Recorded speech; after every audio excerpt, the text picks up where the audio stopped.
it has had a lot of fallout, not just for airlines, but for financial institutions, for some healthcare industries, all kinds of fallout. And so here to talk to us about this and make some more sense of it is Matt Rose. He's the Chief Experience Officer with Tech Rage IT in Winter Springs. And Matt, we appreciate you joining us here on Fox 35 News Plus.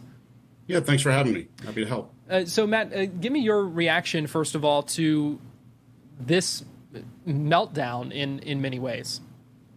I mean, it's, I've seen some people say they think it might be one of the worst kind of downtimes in history. So it's pretty widespread. And obviously the first thing we had to do is kind of see who we knew was affected. And it's pretty widespread out there. And like you said, and it's really now in a matter of seeing how long it's going to take for companies and people to recover from the issue at this point. Matt, I'm going to pull that tweet from the CrowdStrike CEO back up here as he talks about it not being a security or cyber incident, but from an update for Windows hosts. So what is it that can happen in an update like this that can cause so many issues when, I would imagine the update is supposed to fix the issues? Yeah, so CrowdStrike is a security product, so to give a kind of basic example, it's kind of like an antivirus or something goes in your computer, and it's meant there to protect you from those security incidents. And again, it is a big point to say that it isn't a security incident, so nobody should be freaking out about that kind of a thing. But with that, these products sit on your computer, and they're meant to block bad files, bad processes that are running. So that also means it has control of a lot of files in your computer. So they pushed an update, likely to fix a variety of bugs or other things. And unfortunately, they broke a file that is used and needed to boot Windows 10. So this specifically seems to be related to Windows 10.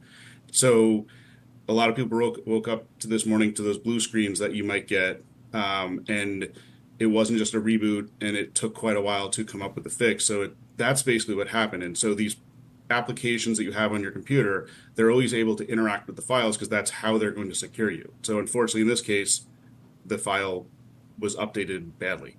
So how is it that we're seeing impact? It's impacting some companies more than others. Why are we seeing that disparity? So a big part of that is that it is only affecting Windows 10 computers. So Windows 11 is the latest that if you're buying a new Windows-based PC now, you're getting Windows 11. Windows 10 is still supported up until October of 2025. So that push is starting to get updated, but you also have to make sure to go through that update. And it's a major update.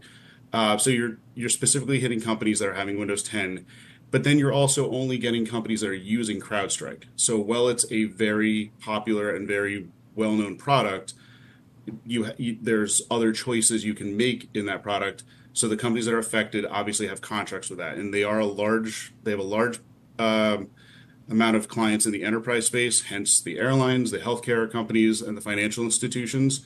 But this unfortunately could happen to any product that runs on your computer.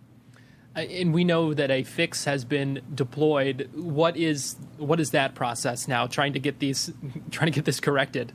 Yeah, it's a difficult one. So there's a fix to the update. So if somehow you didn't get the update, let's say the computer was offline, you've just turned it on, then you're probably not really going to see the issue whatsoever. But the fix is not simple beyond that.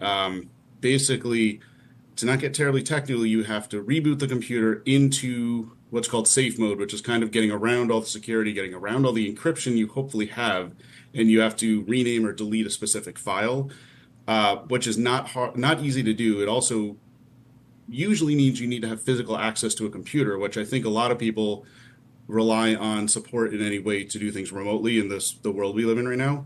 So it's difficult, and what's making a big struggle there is, again, finding a way to get into that. You're trying to bypass security, which is encryption of a hard drive, and then that's a big thing where there's a key to decrypt that, and now IT departments are struggling to find those keys, get them quickly, and prioritize who to get fixed at that time. Yeah, it certainly sounds like a process. Matt Rose from Tech Rage IT in Winter Springs. We appreciate your perspective and your expertise and for joining us here on Fox 35 News Plus. Thanks for having me.